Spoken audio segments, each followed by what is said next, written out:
This is the Philips EL3503 professional reel-to-reel tape recorder. Philips weren't known for doing very many in the way of professional machines, however they did make about 3 or 4 different varieties of high quality, high standard recorders. This particular one was used by the BBC. Although this particular machine wasn't used for the productions in the radiophonic workshop, machines like this in banks of 5 to 10 were used. The radiophonic workshop in the BBC is famous for the recordings of the Doctor Who theme tune, Stingray, and all the sorts of special effects created in the era of the Doctor Who series. The machine itself, this one, was used by the BBC, but it was adapted for high-speed recording and playback. Instead of it being 7.5 and 15, this machine's been changed to 15 and 30 inches a second. The machine's fully logical control can be remotely controlled. The design of the machines also allowed you to be able to have pitch controls. This machine does not have pitch control built into it. Got simple functions here of record and playback and spool. So we press spool here and we've got full, rewind, and then we've got different levels of fast forward as well as rewind.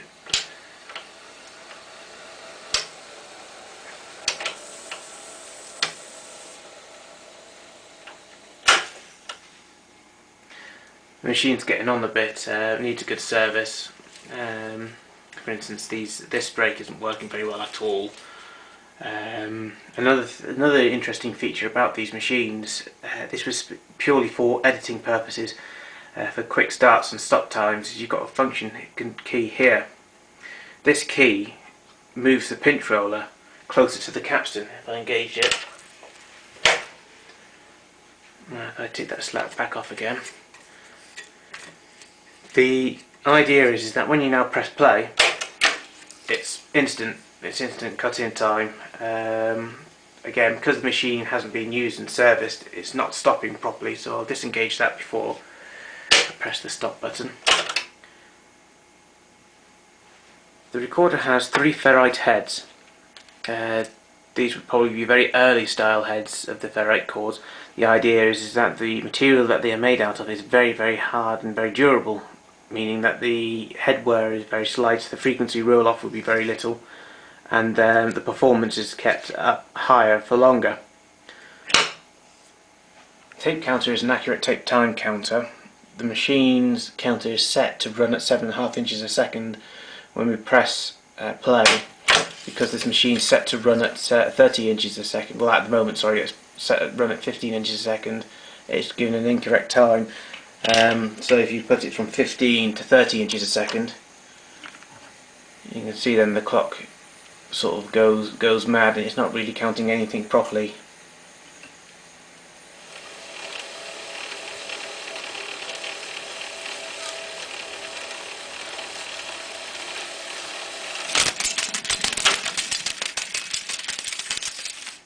It's very hard to see on this picture, on this camera, but the little armature down here is actually half worn.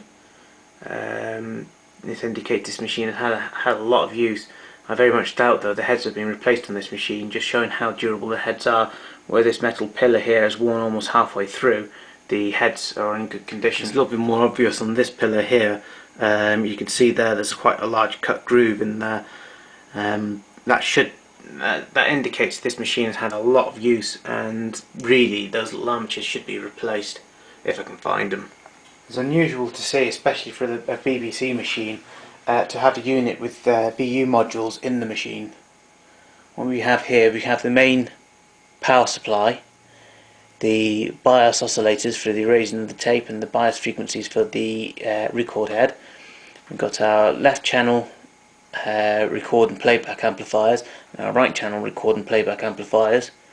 Up here we've got selection between mono and stereo heads, which heads are in operation, channel 1 and channel 2, and then on the output stage we've then got the reproduction levels from the heads on both channels. Although we've got that here as well, these are preset channels that we leave alone. These ones would then be for the operator to be able to vary depending on if they need to do real-time volume checks whilst the recording is being made. Fortunately, there's no sound out of this tape recorder at the moment because I'm missing quite a number of leads. The audio heads from the record and raise heads leads I need, the touch-all connectors, the 13-pole connectors, and the mains plug. At the moment, I'm running this machine, the amplifier, from another Philips stage, which has got the correct style of power connector on the back. Unlike most of the BBC's versions of this tape recorder, this one was portable or transportable. The machine was housed in a wooden case, and inside you had a compartment underneath the lid. Inside the lid of the tape recorder we have these called spooling platters. These platters are designed to be used for tape that do not have any real cheeks. It's very popular with the very early machines and the German machines.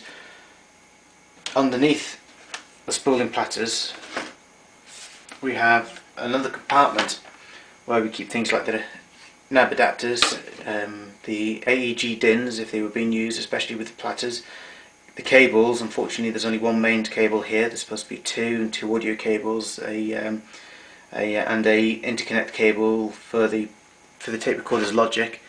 Then underneath here we've got a 7-inch reel, and we've got what's called a AEG centre.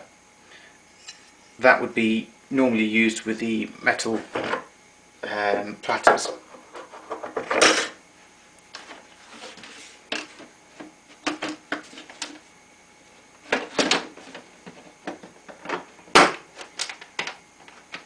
Now if we move the base to show the inside of this machine, it's everything's large, like the capstan motor with the external rotor. The same with the reel motors, which are also PAPS motors.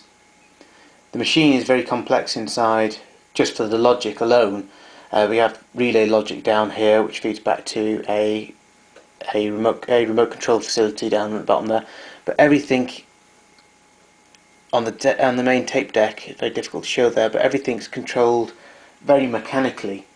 So for instance, the tape tension is done mechanically by a small leather arm on the top, which you see in half worn, which operates a couple of springs and a couple of cables, which then applies backwards pressure via a felt belt that goes around the hub of the reel's hub adapter. Here's a closer look at the mechanics. For instance, here we've got a solenoid which operates when the tape is put into play mode. Operates all these small fine cables which go down little pipes. All this will need oiling to get the machine to function correctly.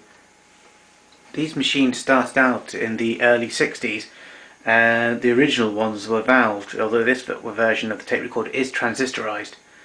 The valved ones were the ones particularly used in the radiophonic workshop. I don't know where this one actually falls into the BBC, how it was used or when it was used.